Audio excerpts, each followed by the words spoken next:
À la recherche du roi Arthur historique. Revenons à l'île de Bretagne, l'Angleterre. C'est dans le contexte de lutte contre les Saxons des Dark Ages qu'apparurent un ou plusieurs Arthur historiques, dont le roi de la table ronde littéraire ou légendaire est la synthèse. Son nom, Arthur, signifie donc ours, le plantigrade étant l'animal totem des guerriers et des rois celtes, ce qui en faisait un patronyme assez répandu. L'Arthur le plus célèbre à l'origine de la naissance de la légende fut sans doute Overlord, chef suprême de la résistance contre les Saxons, qui l'aurait vaincu à 12 reprises et pour la dernière fois au mont Badon.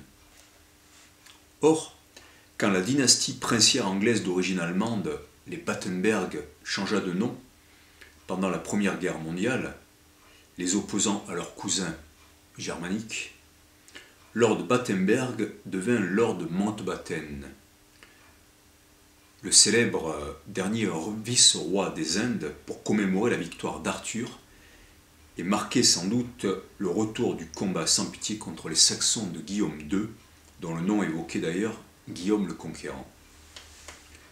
Symbole et signe du retour des temps, de même le débarquement allié contre les Allemands du 6 juin 1944 s'appela, suivant un choix de Churchill, Overlord, Seigneur suprême, et fut lancé à 6 heures du matin, D-Day et heure H évoquant fortement le nombre de la bête de l'Apocalypse de Jean, le 6, c'est-à-dire le 6 juin 1944, à 6 heures du matin, et on était en 1944, ce qui évoque 1-4-4, les 144 000 élus de l'Apocalypse. Revenons au roi Arthur historique. Pour ce qui est des textes, les dernières parties des triades galloises, très ardues à dater de façon certaine, citent Arthur et sa cour à Kellywig, en Cornouailles. Alors la Cornouailles, c'est tout à fait l'extrémité sud-ouest de l'Angleterre, où s'étaient réfugiés les premiers chrétiens. L'actuel Callington ou Kelly Rounds, colline fortifiée près d'Egloshayle.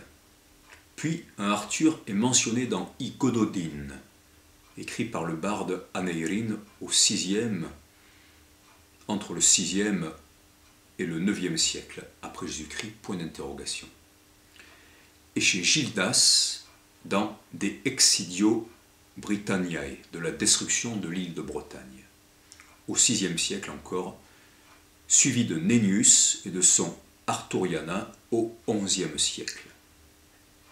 C'est Geoffroy de Monmouth qui donna dans son Historia Regum Britanniae, Histoire du royaume de Bretagne, le plus d'éléments à l'origine de la littérature arthurienne, dans la première moitié du XIIe siècle, faisant d'Arthur le neveu d'Aurelius Ambrosianus et le petit-fils de Conan Mériadec, venu d'Armorique, établir sa dynastie au début du Ve siècle.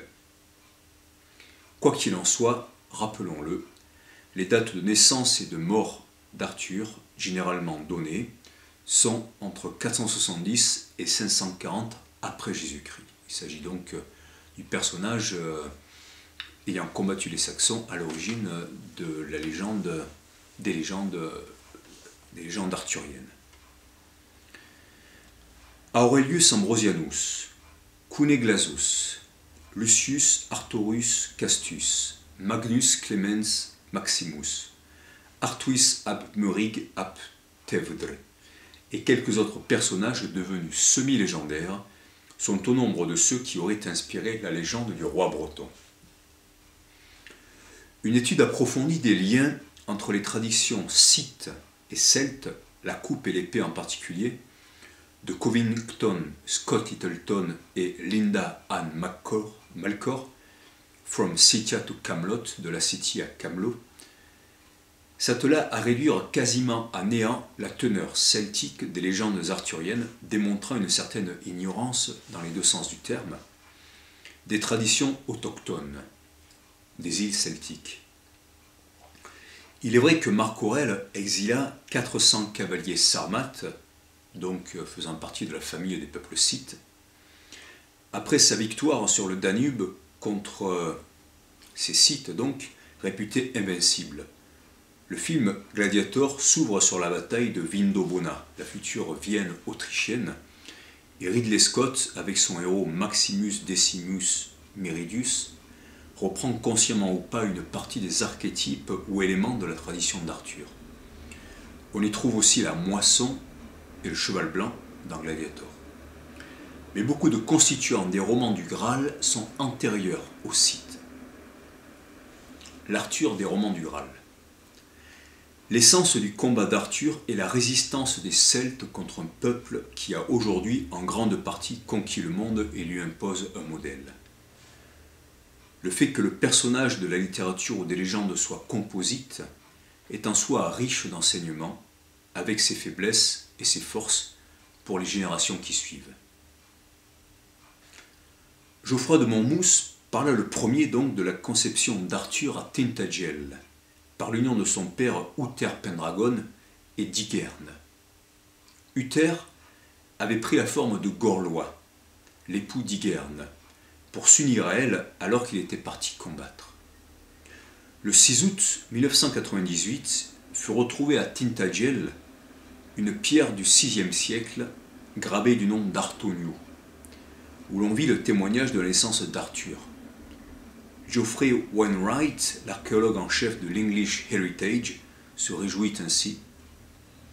Tintagel nous a mis en présence de la preuve qu'un prince de Cornouailles des âges sombres vivait dans un lieu au statut important, au moment où Arthur était vivant. Elle nous a donné le nom d'une personne, Arthnou. Arthnou était ici, c'est-à-dire son nom, sur un bout de pierre. C'est une énorme coïncidence pour le moins.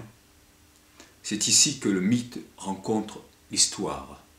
C'est la découverte de toute une vie. Abandonné par sa mère et son père, Arthur fut élevé avec son nouveau frère Kay par Antor, nom évoquant un prince antique troyen, car les dynasties nobiliaires médiévales faisaient quasiment toutes remonter leurs origines à des héros et demi-dieux troyens. Un jour, à Pâques, encore adolescent, Arthur retire du soc l'épée miraculeusement apparue devant l'église Saint-Paul, à Londres, aujourd'hui dans la City. Cette enclave, paradis fiscal au centre de la capitale, plus puissante que la reine, le peuple et le gouvernement. Au milieu des barons stupéfaits, on doit proclamer roi ce bâtard pas encore adulte. Retirer l'épée du roc, quel vaste symbole.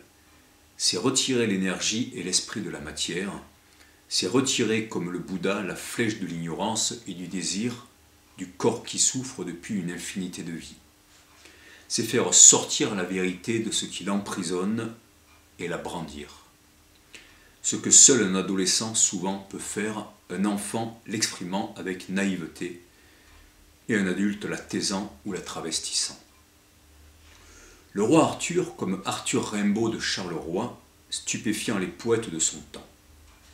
Comme le Christ, futur roi, émerveillant les docteurs du temple de Jérusalem à 12 ans, et courrouçant les membres du Sanhédrin lorsqu'il alla trop loin à leur goût ou à celui de leur interprétation de la loi.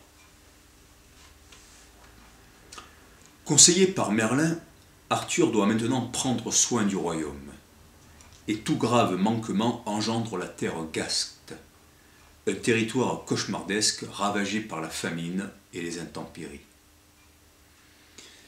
Guenièvre, son épouse, représente sa souveraineté légitime. Arthur envoie ses chevaliers en quête du Saint Graal, qui permit la communion de la dernière scène et recueillit le sang du Christ au pied de la croix. La coupe symbolise évidemment l'amour le plus noble, la vérité, l'union du principe humain au divin et du principe masculin au principe féminin, de façon plus cachée, mais comprise par tous, avec le personnage de Guenièvre et toutes les femmes qui inspirent, instruisent ou mettent au défi les chevaliers de la table ronde. Trompé par Morgane, sa demi-sœur qui prendra l'apparence de Guenièvre. Comme un choc en retour de la magie de Merlin, Arthur engendrera son unique enfant incestueux, Mordred, avec lequel il s'entretuera lors de la bataille de Camlann, lorsque les chevaliers de la table ronde, prenant parti pour Mordred et Morgane ou pour Arthur, donc s'entretueront dans une grande bataille semblable à la fin du Mahabharata. Arthur demande in extremis à Bédiver de jeter Excalibur dans l'étang où une main s'en saisit. Le corps du roi est transporté à Avalon, selon Geoffroy de Monmouth, pour être soigné par la même Morgane, très ambivalente, et ses sœurs. Et les Celtes attendent le retour d'Arthur. Les légendes du Graal nous enseignent de façon très profonde sur les ressorts de nos vies, de nos échecs, personnels ou collectifs. Comme la mythologie grecque, avec des idéaux chrétiens, les forces poétiques et érotiques sublimées, ils donnent le meilleur des valeurs celtiques et médiévales et mettent en garde contre les erreurs dramatiques à éviter.